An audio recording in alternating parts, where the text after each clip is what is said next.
Welcome to the Spiritual Underground Podcast. We're on location at Cape Coral, Florida this weekend, and going to do a little recording today with a special guest. We've visited some people and trying to see if we can get some more stories on our podcast from outside our general local area there in Louisville, Kentucky. Today we have Sherri with us. She's going to share her story today. She's from down here in the Cape Coral area. Is that correct? Yes, I've been down here since 1990. I'm originally from Virginia. Are you? Well, and we also have Robin sitting in with us today. We'll try three on the microphone today. Basically, we're here to listen to Sherri and have her tell us her story of recovery and how she came to this freedom we know, the spiritual awakening. So that's primary, but we are going to play around with little different formats once in a while and get some new voices on the microphone. So the way I usually like to start is just start with your sobriety date, and then if you want to go from there, you've spoke from the podium a number of times. You know the routine, and we'll start there. Right. Hi everyone. My name is Sherri, and I am an alcoholic. My sobriety date is June 25th, 2008. That is my second sobriety date. I had 6 years of recovery and relapsed. And we'll get into that in a few minutes. I do have a home group.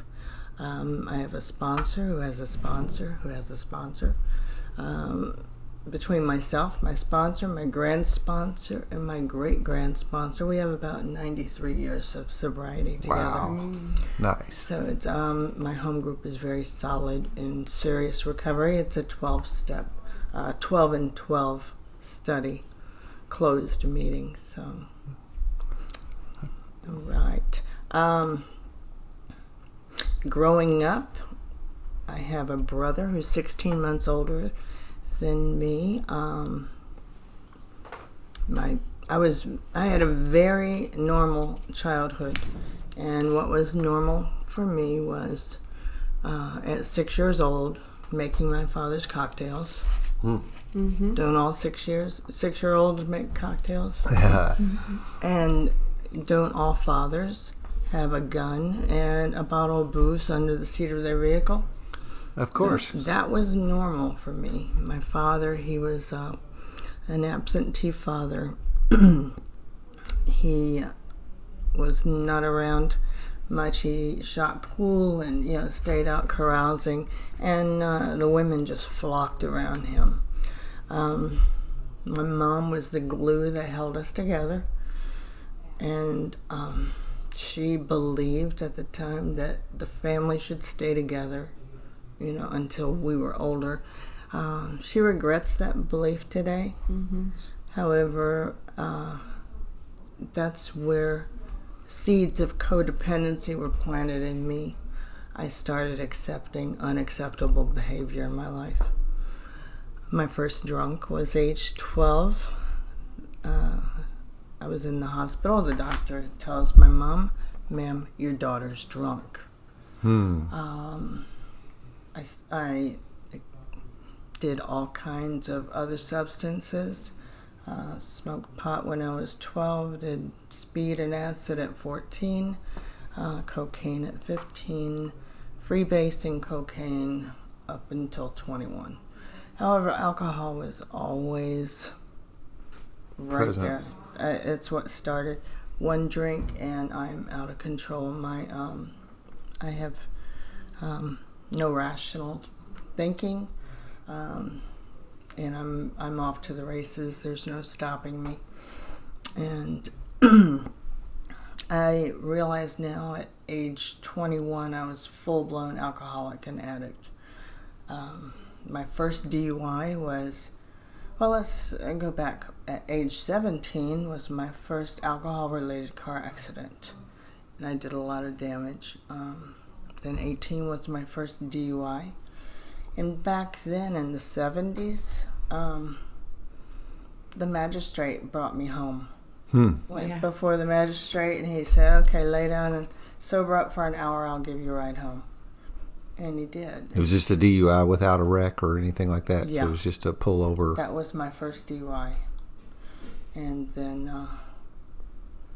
I had a total of 4 DUIs over the years. However, that today would mean I wouldn't have my license for 75 years. Right, yeah. You lose Okay, them. God had other plans. 2 of the DUIs were in Virginia and 2 in Florida, and they did not connect them. They didn't do the computer connection back then, and I am truly grateful for that.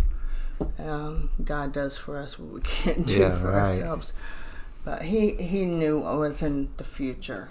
So I have good driver, safe driver on my... there is nothing in my past, my record as far as driving, that has anything to do with a DUI. Wow. Everything has disappeared, which is because it's been long enough now, or because we don't know why. It's just not on your record, and it's sliding by. Yeah, just wiped clean. Wiped clean. That's nice. That's cool. And yeah, it was not of my doing. Yeah, I hear that story over and over and over. I just wanted I wanted to hear it again. Oh yes, oh yeah. God had a hand on my life long before I ever recognized Him or acknowledged Him. As a matter of fact, we had no God in our household. My mom and dad were raised Southern Baptist, and as soon as they were old enough, they ran as far and fast from the church as they could.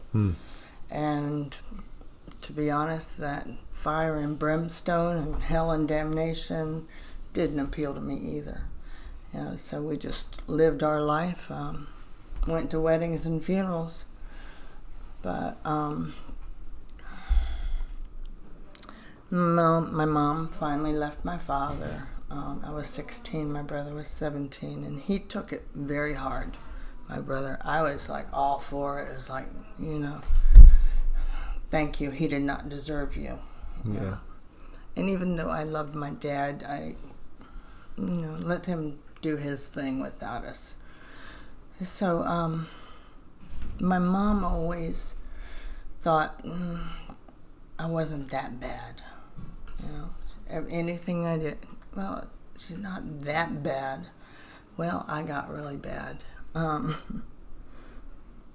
never have been married because my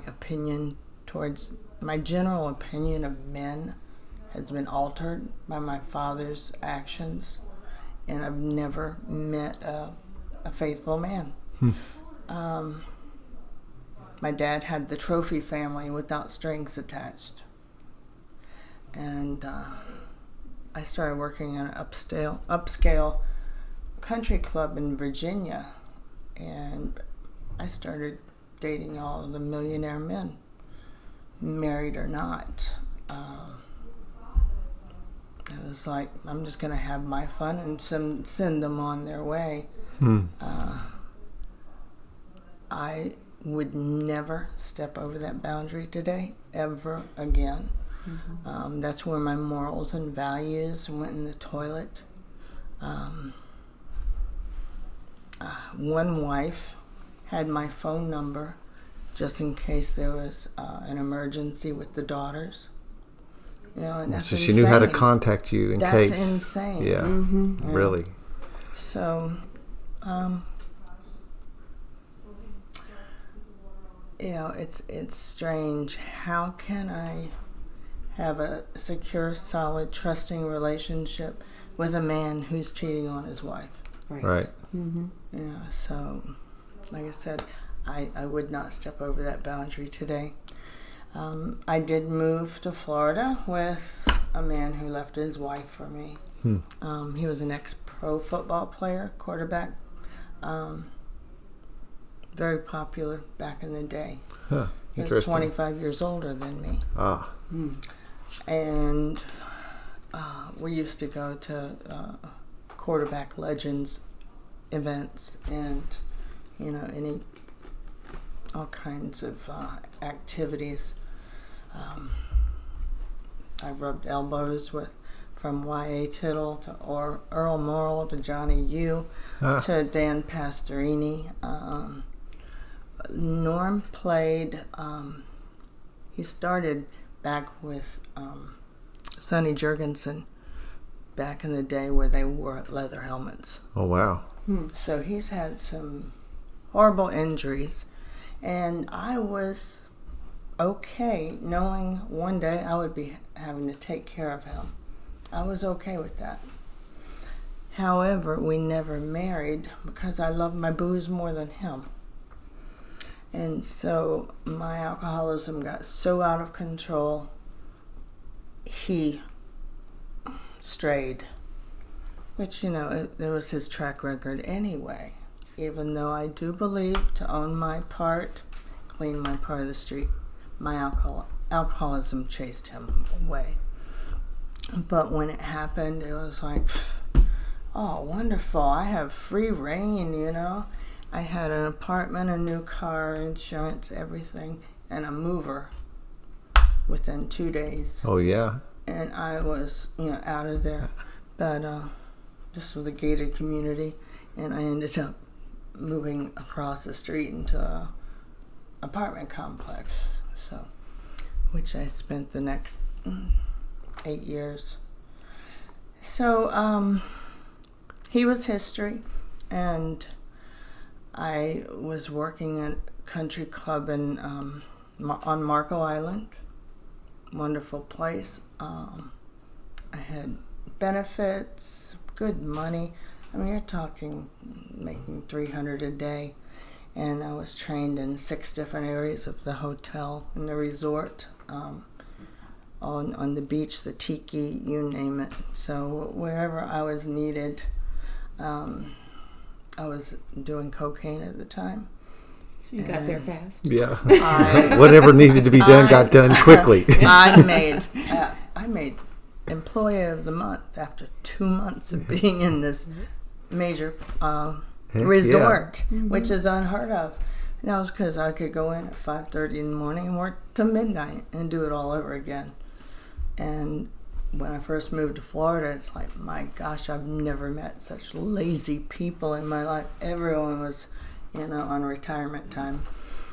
But I had very good work ethics. Never called in sick because I was on a mission. Money meant power, and it bought happiness. And I could buy anything I needed in order to make me happy. And at that time, that's what I wanted out of life. And it didn't necessarily involve a man. Exactly. However, by the mid-90s, I had 4 DUIs, and that cost a pretty penny. My 3rd DUI, I got a lawyer, and for $1,500, he stood before the judge and says, "Your Honor, we'll take the minimum package." And I looked at him, I'm like, is that it? I could have done that. So, I've had some run-ins with the law. The job on Marco Island, they suspected that something was going on between the alcohol and drugs, and they offered me the Employee Assistance Program, EAP. Yeah. And I denied having a problem. I'm like, what are you talking about? I don't know what you're talking about. And ended up getting fired a month later because of my alcohol and drug use. I became unemployable by that time.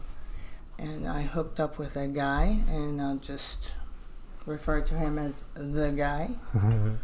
And we started, he was a really good thief and con artist, and he was fast, like a jackrabbit. He could. My first felony was 1998.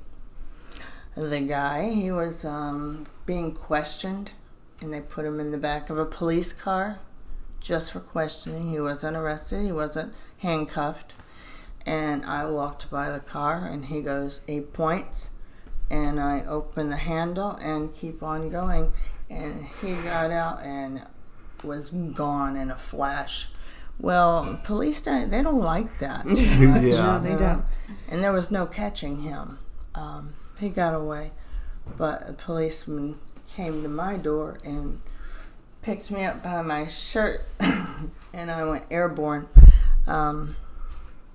Went straight to jail. I called my dad in Virginia because I knew my mom. I couldn't call her. And I said, yeah, it's not what you think. It's a mistake, I'll fill you in later. And he bonded me out, which was $10,000 bond. I ended up taking off with the guy. And we both had warrants and bounty hunters after us. And we continued to do crimes to feed our drugs, alcohol and drug addiction. Little Bonnie and Clyde. Yeah. I'm not, I'm kind of really ashamed of that today. Sure. However, it's my story. Right. We were on the run during the holidays. My mom didn't know if I was alive or dead. When alcohol and drugs are involved in a relationship, physical, emotional, mental, and sexual abuse are inevitable. He became very abusive. He tackled me and cracked my tailbone. He kicked me in the ribs, and he hit me in the face so hard I saw stars. I had never seen stars before.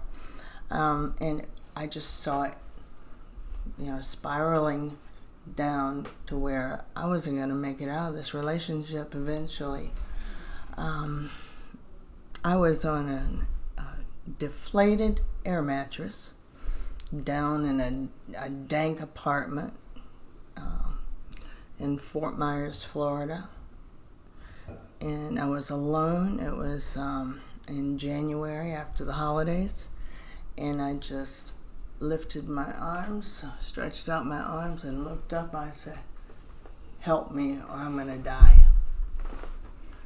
The next day, we took off to commit some more crimes, and we were pulled over and arrested, and I was rescued. When I got to jail, I called my mom, and I said, it's over. I'm safe. I had no idea what I was looking at as far as time. However, I knew I was going to be okay. I said, something or someone out there was looking after me, keeping me from dying. And it changed my attitude about God. He is a gentleman, and he's patient, and he waited for me to cry out to him. And I started my attitude, and I started getting involved in the jail. I think I did about 9 months that time. You spent 9 months in jail for that. Yeah. Yeah, because of the different charges. When I got out, I was on the straight and narrow. I did not go back into the food and beverage business, food and bars. I started working at this department store, and at the time it was a quickie application they took. It was for the holidays, and I fit right in, and I'd never done retail or anything, but I was doing great. I had lost my license because of my DUIs. And so I had an apartment, and I could walk to work, which was about a quarter of a mile. After about a month, the manager approached me with an envelope and said, we went ahead and did an extensive background for your application, and you are a liability. So we have to let you go. I left there with my tail tucked between my legs. My disease, I had money in my pocket. My disease was right there on my shoulder, and saying, see, you're a piece of crap. No one wants you. You may as well use. Yeah. And I fought it. went home. I was crushed. I was my first sincere, attempt at being sober. I got on the phone to a local treatment facility and spoke with a counselor. The next day, because of my age, I was 35 years old, 36 years old. I was signed up for a program at the local college called Fresh Start for Women. And it taught women how to get back into society. I'd never heard of this program before. Anyway, I completed that, and that was my foot in the door going back to school. I was passionate about recovery and decided to be a drug and alcohol counselor. I got a job at that local treatment center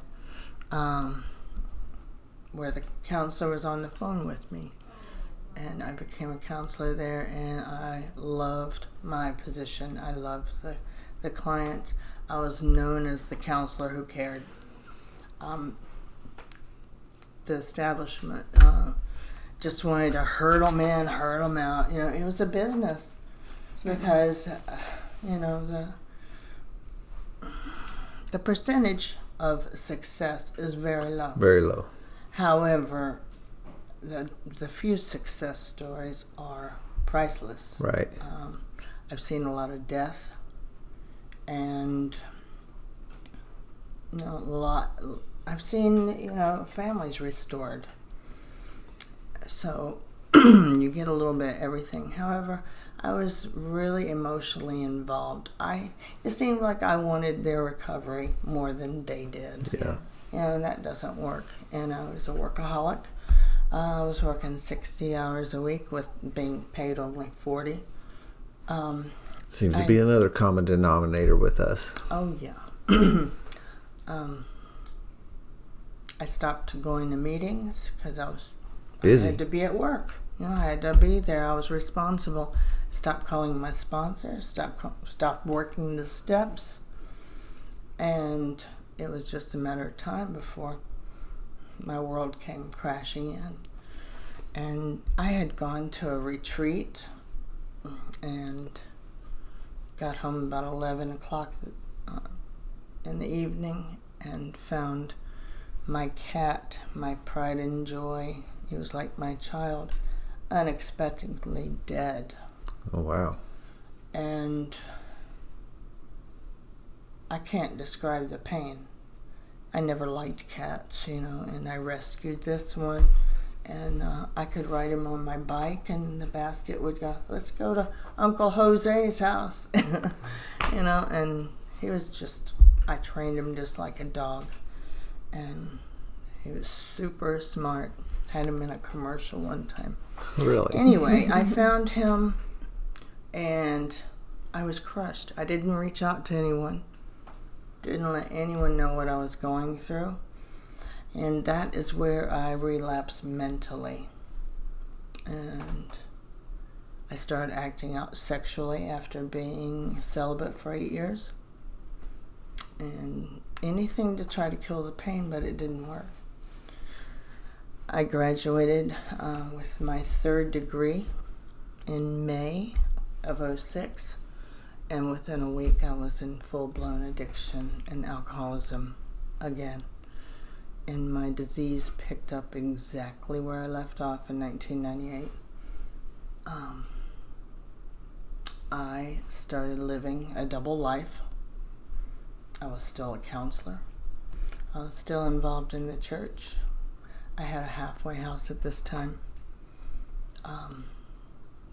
Living a life of lies is the hardest thing I've ever done. Just exhausting, right? Double life is brutal. Mm-hmm. And I just thank God I didn't take anyone down with me. I got fired from the treatment center because they suspected something and I denied it. That's what I was going to ask. How did that come about? Yeah, they suspected. I was Employee of the Month and fired in the same year. Yeah. Mm-hmm. No testing or anything. They just suspected. Did Mm-hmm. you? Yeah. And I was getting behind in my work and my case notes, and so, it's inevitable. You denied it throughout. Oh yeah, I denied it. Never came clean. So I cashed in my 401k, and I actually tithed 10% to the church. Did you? What a good. What addict and alcoholic does this? Yeah. The one that's living a double life. Yeah. I couldn't get it that God can't be bribed, and He's not going to bless my mess. I tried. I lived this awful existence, and I started planning my suicide. I was going to take my mom for Mother's Day to a local Cultural Park Theater for Singing in the Rain, and I was supposed to pick her up, and after the show, go back to her house, tell her I need to use her bathroom, get her gun, go back to my place, and end it all. I made that plan. It was solid, and it was ready to go. I was so miserable. Even though I knew where recovery was, where AA was, I had tunnel vision. I was still in the depths of despair and depths of hell. God had other plans. My car wouldn't start. How about that? Mm-hmm. I never had a problem with that car ever, and the part I needed was $8. So, ended up, that idea went out the window. I did have another sponsor whom I got very honest with and told her the entire ordeal. And I just couldn't shake it finally. I just said, "Set me free, Lord." I screamed it. I was driving down the road. And He did. He released me from that bondage. It was a personal prison. Yeah. It was horrible. I got clean and sober. Went back into the church and AA, and I was petrified. My disease was telling me, "Oh, they don't want you back. What are you doing?" Well, I went against the grain and shoved that fear aside, because I lived in fear. Walked in, and I was welcomed back with open arms. The church, AA, Celebrate Recovery, everything I was involved in before. Like I said, I'm so happy I did not drag anyone down with me. Recovery. Wow. I call it discovery in recovery. Yeah, I like that. Wow is minimum. Just my motives are pure now. The road to nowhere is paved with good intentions. Right. My motives are pure. If clean and sober, I wouldn't take sweet and low from anyone. Under the influence is a different story. I've learned I can't do this alone. You've seen a herd of animals grazing, and then you see this one lone animal grazing alone. That's the one the enemy preys on. So I get in the herd. I have a disease that tells me I don't have a disease. Right.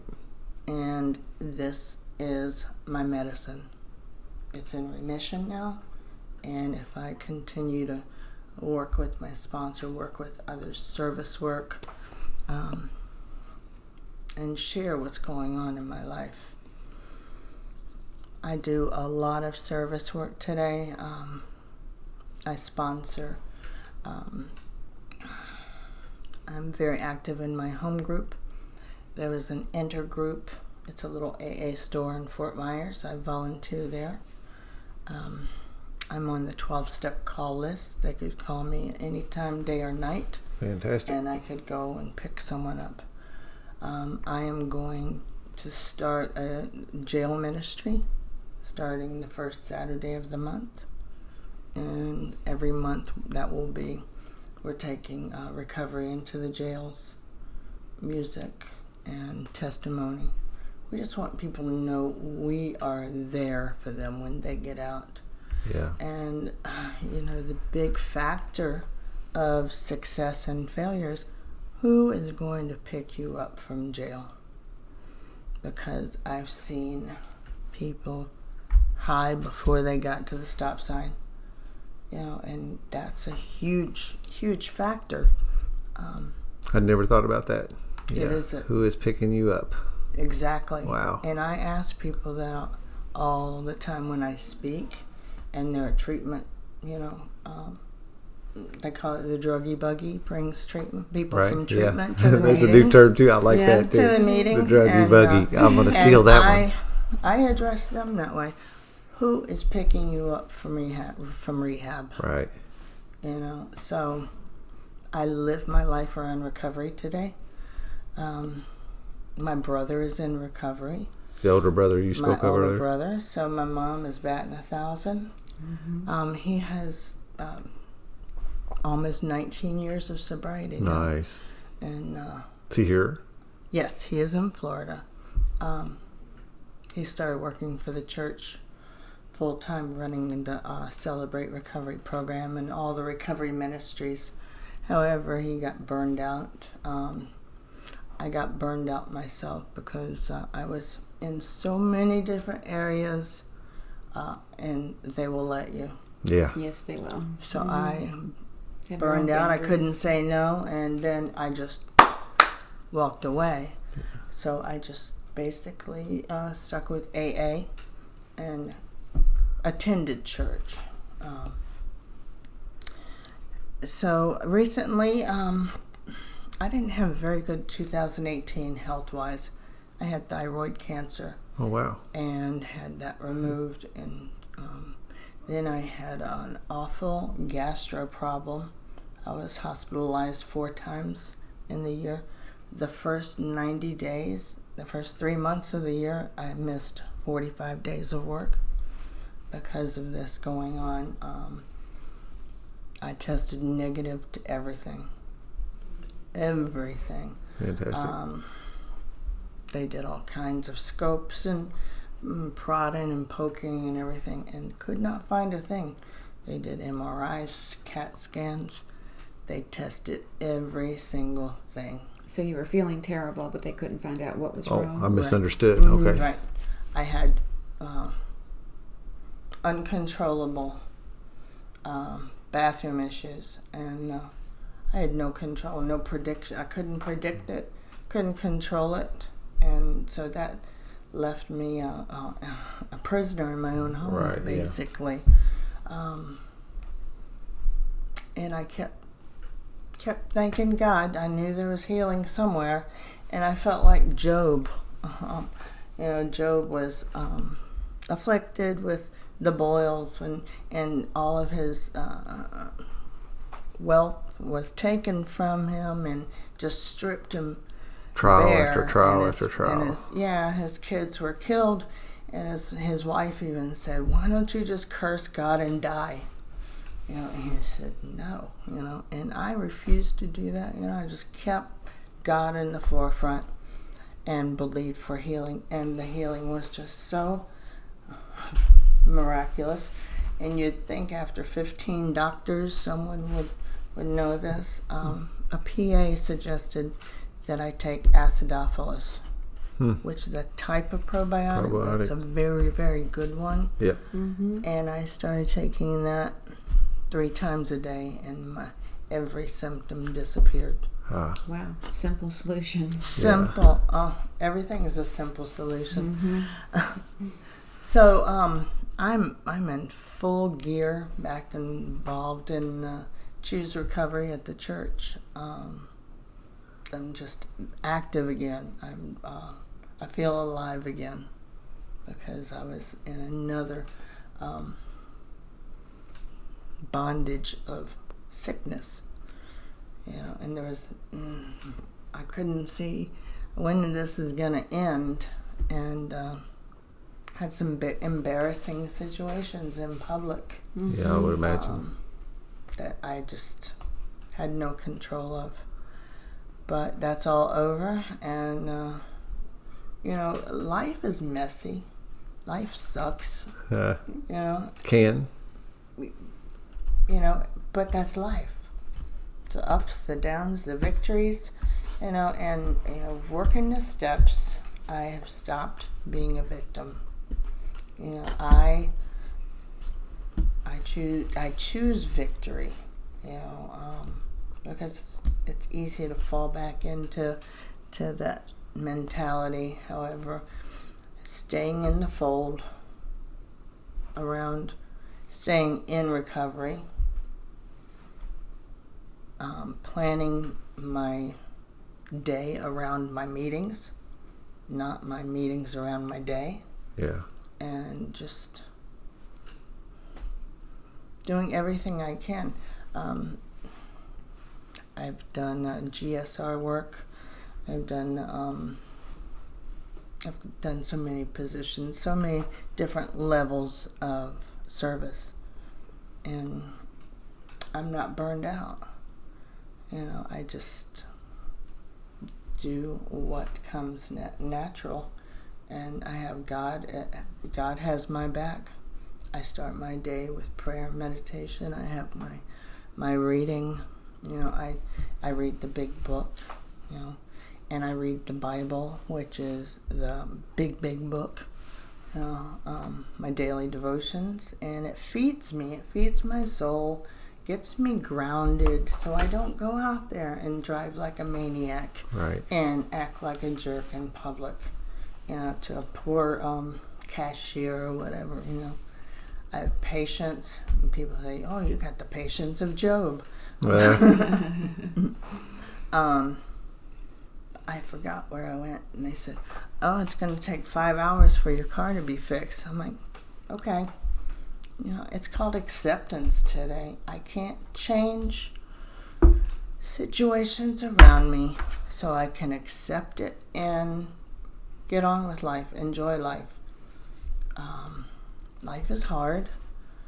However, living right, doing right is priceless.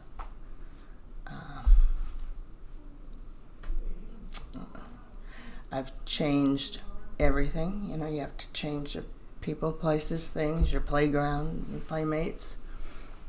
I listen to only Christian music today. I've turned the channel back in 2000, and I haven't changed the channel yet. My old music, is kind of a trigger, and the words of the upbeat Christian music, one of my favorite songs is, "Your world's not falling apart, it's falling into place." Yeah. Mm-hmm. Nice. My old music, which was a trigger, such as Judas Priest. Yeah. Breaking the law. Right. Yeah. So one of my old favorites. Mm-hmm. Mm-hmm. Yeah, I took that literally. A lot can be said for what you bring into your life. John and I were talking just yesterday about that, how much you bring in, and what you put in is really the thing that you have to give out. So if I'm bringing in the negativity and the more, whether and I won't say just per se that a song is negative in and of itself, right? But that the energy that comes with that, if I bring that in, well, then that tends to be what I have to offer out. So the flip side of that is, if I protect my soul and my spirit, and bring in things that are actually nourish it, then I actually can turn that back around inside and bring out nourishing energy to other people around me. Absolutely. I think that's pretty. I call that garbage in, garbage out. Exactly. Yeah. And said then, very simply. God He is the master potter. He's got me on the potter's wheel, and He's also molding me into the woman He created me to be. And I just want to be half the woman my dog thinks I am. Right? Yeah, I've heard that lately too. Yeah. You know, I love life today. Like, it's got all kinds of trials, and it's okay. In the morning, I say, "Okay, Lord, what's in store? You know, where do you want me?" You know, and honestly, recovery, actually, God physically changes the appearance. You know, I had no soul. I had a hole in my soul for a long, long time. You know, and now, you know, my thinking is clear. My eyes are clear to see. You know, I enjoy little things. There was a blood moon the other night for the eclipse. You know, it's like my daddy did that. You know, I give credit where credit's due, and that's to God, the one who saved me. I have a personal relationship today, and it's not religion, it's relationship. And I do attend church, and I don't adhere to the man-made mandate, you know, religious. The church I belong to is fantastic. We're very strong in recovery, and even the pastor is an admitted alcoholic in recovery. That's fantastic. So our church, we want the least, the lost, and the lonely. You know, it's a church for people no one else wants. And a while back we had on the marquee, "Perfect people need not attend." Yeah, I like that. So life is messy, and where do you want me, God, to help clean it up? Tell me a little about the jail ministry thing and what's in store there. Do you have it sounds like it's something brand new that not even started this Saturday. yet. Starts up this Saturday. So And we had to celebrate recovery at the church, CR. I helped get that started in 2000. We kicked off in 2001. And we started... I had no idea it was around that long ago. Oh, yeah. No doubt it. I just was unaware. It's something new to or it appears to be relatively new to our region. Yeah, it's based in California. There's some books based, whatever. But after 16, 17 years, we started drifting away from the curriculum, and it wasn't integrity, you know. We weren't using the same books and literature and whatnot, and so we decided, because of integrity, to go ahead and change the name and change the curriculum to Choose Recovery. So has the same program been going on all this time, and you're just changing it up a little bit Yes. to make it more conducive? Yeah, making it more welcoming. It's the new jail ministry. We're taking the band into the church, so that's gonna get the guys. This is only for the guys. The band from church into Yes. the jail. The band from Choose Recovery. We have From Choose Recovery. awesome music, and we're gonna take the band and take testimonies. You know, what we were like and what happened, what we're like today. Yeah. You know, and that they can have the same hope. And there's a future out there. I believe God has a plan for each one of us. We have gifts that we can share our gifts in different areas. And I kept thinking, what is God's will for me? What is God's will for me? I'm reading all the time, you know, what is God's will? And one of my books says, Meet the Need. I said, darn, it's that simple. You know, here I was like waiting for this big elaborate, something elaborate that God was going to do in my life. It's just meet the need. And every now and then, 3 of my readings will be on that same topic. You know, everything applies to my life and my day. And I have found that joy is not an emotion, it's a fruit. It's something I bear by working in recovery and living the life of recovery. It's a result I really of like the that. actions that you Result. take. Yeah. It's a fruit. I like that. Is what I call. Because people think, it's an emotion. Oh, I've got joy, and God, it's as if He picked me up and dusted me off, and said, "Let's start you over here, and see how you do." And that's exactly what I needed, and He knew I could handle whatever came my way. Just being in acceptance, not fighting, kicking and screaming, not trying to find loopholes in everything, but justifying is when, I'm the yeah but queen. Yeah, but you just don't understand. Or rationalizing. It's because, if you had a life like I did, Right. and fill in the blank, minimizing, it's just, I don't use that verbiage anymore. I try to stay true to myself. I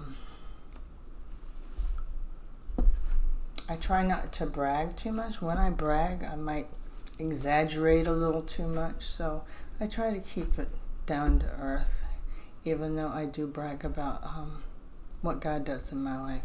Right. Yeah. Always try to give the credit where it's due because I know it's Absolutely. not me. Absolutely. Yeah. I just do the footwork, Right. the action part. Yeah, I I'm like not a that. road rager anymore. Anymore. Anymore. That surprises me. I wouldn't pick that up out of your energy today at all, that you would be a road rager. When I was out of control. I tell people, I said, never judge a book by its cover, because I have a mugshot out there, and it's not too flattering. They normally are not. Is my experience. It's nice But to keep it's a hold part on of those. it's I can't be ashamed of it because it's part of my story. And someone's going to be able to identify Absolutely. with my story. That's why we keep And telling there's them. hope. I have a message of hope. At one time I was hopeless, and it became hopeful, and now I'm hope-filled. And it's a process. It doesn't happen automatically overnight. Time takes time, which I hated that. Right, yeah. That saying. I love the sayings and cliches today. I didn't for a long time. If nothing changes, nothing changes. Right. So. Yeah, there's a bunch of them, and you start living by them, and they all were Absolutely. little cliches in the beginning, and I kind of shook my head when I heard them said in meetings, and kind of stuck my tongue out and all that for a while. But now today, I find myself Saying the repeating same those things, same yeah. things that I had heard, and they are true for the most part. They certainly are true for me today. Yes. And we banter them about a little bit, almost in a joking manner, like who can round robin in my little circle of coming, first the main slogans, the ones that are actually in the book, but all the other ones you hear around, the meeting makers make it, and nothing changes, and and sitting here caught cold, it'll stop me for a minute, but it is. I heard somebody say, even just like the plain ones, like let it go. How do I do that? Today I know what that means. But I don't know that I can explain to somebody else. That's the trick, is how do you convey that other than by a demonstration of doing it. There's one podium for speakers. It says, many meetings, many chances. Few meetings, few chances. Yeah. No meetings, no chances. Yeah. Yep. There's another great one. It's like true. It's so true. So when my eyes are open, it's amazing how I can be earnestly praying for someone and open my eyes, and it's as if I have a brand new pair of glasses. Everything is crisp and green and clean, and it's like, that's God. Yeah. I've been in gridlock traffic going over the bridge, Midpoint Bridge, and people are beeping their horn and cutting people off, and I'm sitting there and I look at the rays shining down through the clouds. I'm like, wow, that's awesome, Yeah, a few more minutes to listen to my music today, or whatever it happens to be doing, taking into Sure. the beauty of the universe. Yeah. And, there's a couple of things you said, I think I heard. It seems that you've always been in a life of service of some nature or another, and I look at that, I kind of see how maybe of trying to find a way, you were in a service industry for a certain period of time, but it wasn't, the other part of your life was not operating on that plane. You went into actual counselor mode, which is obviously in a service life, and now I hear that the service that you put into your recovery, but you also your primary occupation appears, at least from what I've seen, to be primarily a service industry service person today too. So it seems like that giving heart seems to be something that's been a part of you from the beginning. It was just a matter of getting it to where it was attuned, redirecting it into I pick up some things. I do a lot of yoga, and there's a term that we use all the time is true north alignment, to get my soul in alignment with my true north. And my compass needle can vary, and sometimes vary greatly. Today it doesn't so much, but I just heard that. I think I saw that as trying to get into this. That was where your path was, but try to get that into an attunement with your soul and with God's plan for you. And it sounds like you are well on that path today. Yeah, we spend a long time searching for that, to fill that void, and I use alcohol, drugs, sex, shopping, gambling, fill in the blank, trying to fill that void. And when I finally surrender and realize that void is a piece of a puzzle, and it fits right here over my heart, and only God can fill that void. Right. And until I get honest and realize that's the only way I can start my journey. This disease lies to us so much. It says, next time will be different. Next time will be different. I know it will. And it's not. It's a progressive disease, and it just gets worse. But we are clinging on to that thought, next time it's going to be different. Yeah, if I ever get that bad, Right. is another lie. I'm not hurting anybody but myself. Yeah. I'll stop one. Tomorrow. I'll only do one. Yeah, just one. I've never done one of anything. Right. Yeah. I never will. But it's another lie of the disease, or no one will know. Yeah, there's another good one. Yeah. Nobody will know. Yeah. Well. Yeah, we really don't. I found that I really don't get away with anything ultimately. There's no escaping that. I like to think that I can slide by this time. Mm-hmm. That's not been my experience, but my disease will tell me that for sure. Mm-hmm. Well, today I have an audience of one. I like that.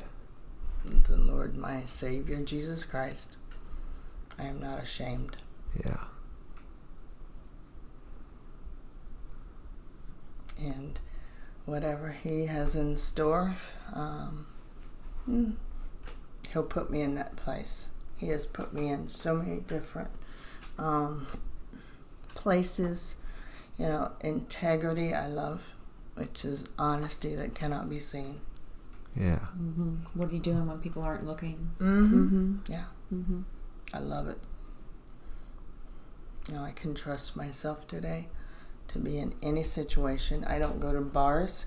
I'm not a lion tamer. so I don't go into lions' dens. Yeah, I feel the same way very strongly about that. Yeah, and there's those who seem to be able to, I guess, but this guy here, I don't go flirting around with that. No. And also, I don't have any true friends that drink and drug. I don't have anyone in my life. I go to sober weddings, I go to sober funerals, I go to sober events. Went to a wonderful New Year's Eve party. Sober New Year's Eve party. It was fantastic. Great speaker. The food was wonderful. The band was good. And I was home by 10 o'clock. Yeah. Used to be the night didn't start until, late. My disease hides in darkness. Absolutely. Wants to hide and don't tell anyone. Well, what I do is shed light on it. Step 4, people are so fearful of step 4. I wasn't. It's like, okay, here I am. Here it is. You no longer have power over me. Right, yeah. Here it is, and as far as the shame and guilt, step 5, having to share it with my sponsor, myself, my sponsor, and to God, I have to ask myself, would I have ever hurt people or done this or that, not living right, if I were clean and sober? The answer is no. Right, no. And that's Someone else was driving that car. Dan talks a lot about that. Yeah, mm-hmm. I have some a particular speaker has shared this way of it's like a parasite that has hijacked my operating system. That's what the disease is, and it's got me, and it thinks like at some level it's got the joystick called Dan, and it's driving really. I think I'm driving, but really I'm not. And that's really that's really like that's the insidiousness of that parasite, is that it's got me thinking that I'm it. That this is that we are one, and that's where that really becomes, because we become invested in that. That and then time and time again I can make that, especially with loved ones who don't understand why their person is doing what they're doing.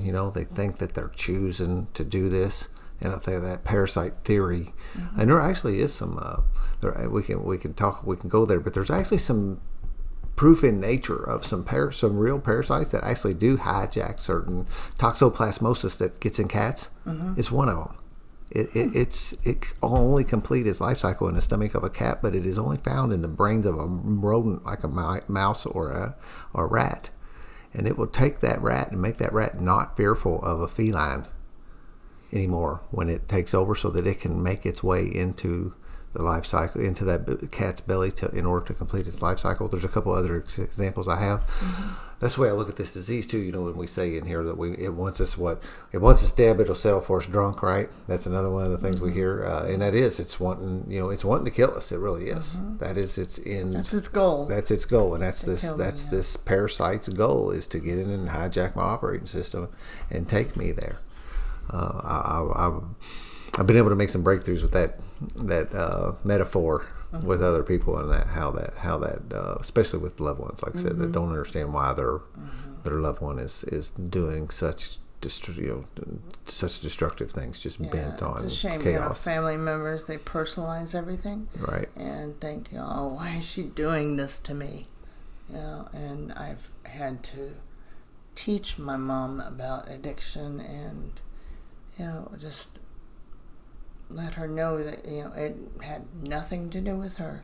It was my choice, and I made the choice to live in addiction and alcoholism. And today I choose not to. However, one of anything, and I lose the power to choose. Right. I'm done, and it's a shame. I've seen a lot of relapse with people who have 20 or 30 years. Yeah. And it seems like they get more in the crux of doom, and they see it. I've heard someone say, you better keep going to meetings and doing right, because I can't get sober again. And you think, wow, they had 30 some odd years. What has happened? And this disease, what did you call it? Parasite. Yeah, it's an insidious disease that wants us all dead. Yep. I choose life today. Well, yeah. I love waking up in the morning. Physically, I don't leap out of bed anymore. I leap out of bed and But spiritually. Spiritually, I leap, yes. Yeah. I'm on fire. Yeah. I always like to say, I'm honestly, I can say today, I'm having a blast in recovery. The things that I get to do today. And one of them is sitting here doing this right here. What I've ever thought that I was going to get to be able to sit with people, listen to their story, put it on tape, and broadcast it to anybody in the world that wants to hear it. I celebrated 4 years the other day. That's a lot in a short amount of time, and it just continues to be beyond my understanding, really, of what I'm getting. That's another change in my language, that I get to do these things. I really try not to ever say. I'm really quick on the trigger if somebody says they have to do something. To correct them. The things that I get to do in my recovery today are just simply amazing, and I hear the story over and over again. I also hear a similar kind of it's interesting to do this in this voice. I listen to a lot of speaker tapes, and I listen to a lot of I go to some speaker meetings. I don't go to a lot of speaker meetings, but to listen with the ear that I've gotten with this recording part of listening to the similarities, it's really hit me of the story of the same, of a very parallel track, and it seems like everybody I've sat down with to date so far has started off with the thing about like that, this what they perceived as this normal childhood, but then when I hear them say, you joked about it, right? That it really wasn't. It's normal, but it was normal to you. How that's part of the normalizing the usage from early on seems to be something that I've noticed, is that people get where if it's normal around you growing up. Well, just it's so easy just to make it a normal part of your life as you walk down the path. There was no danger sign raised up. It's almost not fair in a way, and I'm trying to do a little different with my children, to where I raise up a warning sign to say, because I have alcoholism in my family, and nobody warned me, right? It's all over. I hear it time and time again, but we just.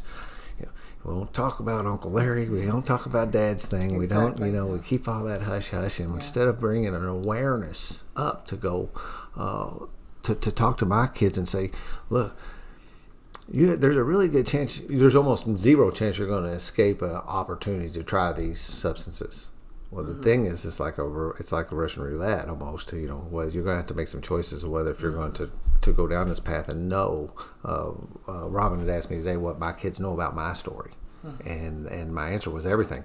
I have been an open book with them as far as what the drugs and alcohol did to me. Transparent. And so that they can be armed. What we say in there, somebody armed with the facts about themselves can get with another person. That's part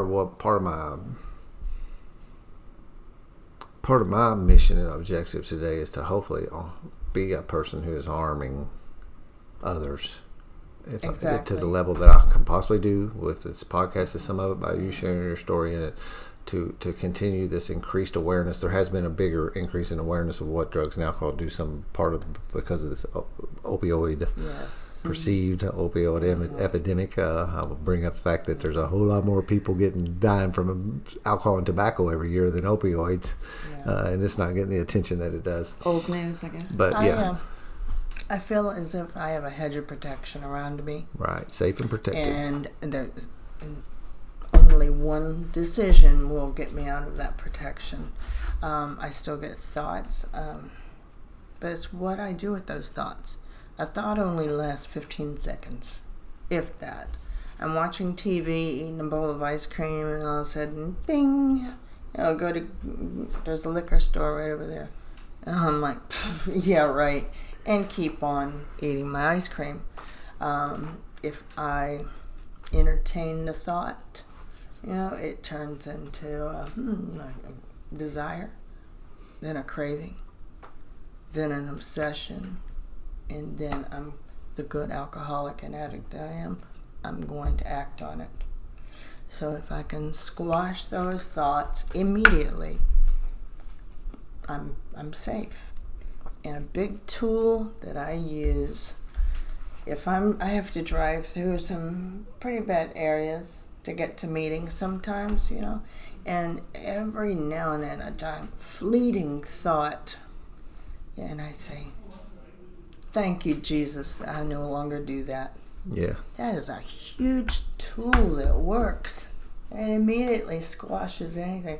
And if it's something other, type of trigger or thought, that just immediately comes.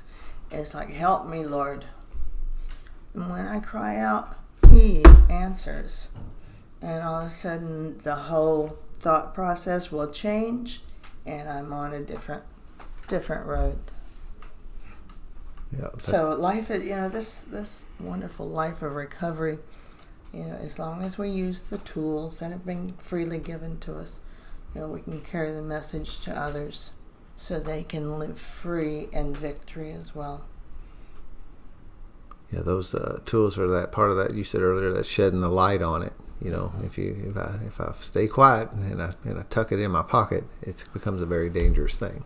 Yeah. If I ask my higher power for help, if I speak to somebody else in the program about it and let them know my thoughts and shed some light on it that way, well, then I can always be staying free of having those seeds begin to germinate and turn into the someday potential future actions that'll end up being will take me back out.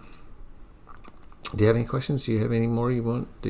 We're an hour and 6 minutes. That goes very fast, doesn't it, behind the microphone? I just want to and I certainly don't want to stop it either, so we can go as long as we want to. And I don't know, sometimes that's one of the other reasons why I like to have somebody else at the table, too, because they might hear some things that I'm not hearing and maybe want to have anything to... Well, the only thing is that I've been thinking several times through you speaking is where we're at right now. You were talking about what we fill our life with as far as recovery, and we're sitting in my dad and grandmother's house. My grandmother's got 46 years sober. Dad's got 32 years sober.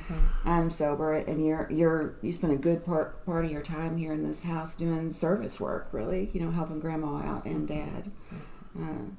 So really speaks to your humility, because you do so much. Well, I met your dad almost 5 years ago now. Yeah. At a meeting, and he told me he had a daughter and a granddaughter who were alcoholic, and could he have my phone number to give to them? And I'm thinking, that's a sly way of getting around. That sounds like and Dad. So I did, and ended up he called me and just asked how I was doing. He came to my home group, and after I hung up, I said, I wonder if he needs a ride to a meeting. And I called him back. I said, you want to go to a meeting? He's like, sure.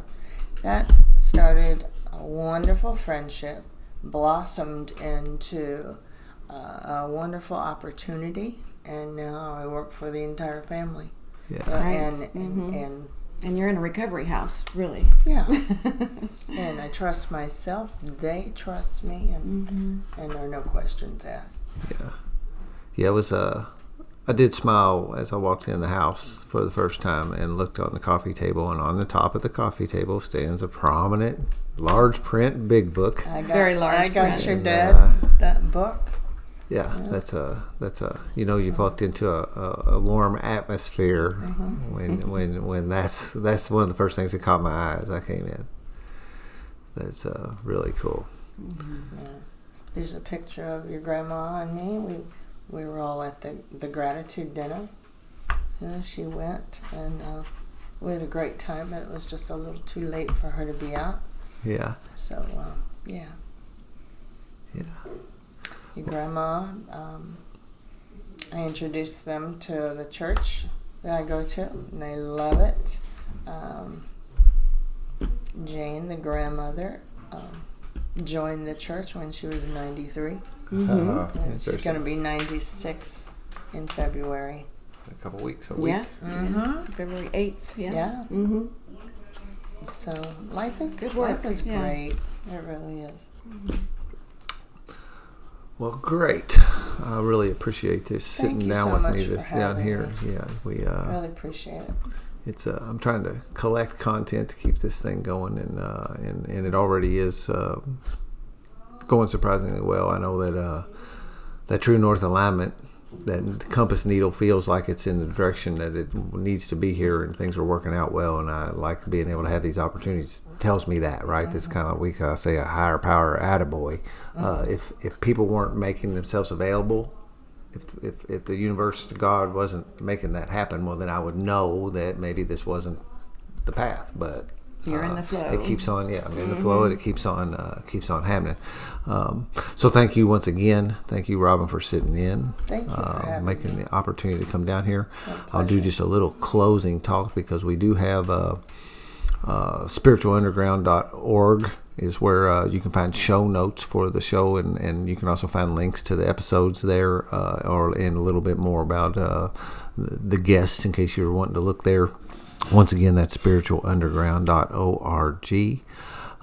Thank you for listening today, and we will sign off with, I think, what I'm beginning to find to be the normal, my regular sign off. I simply say peace out.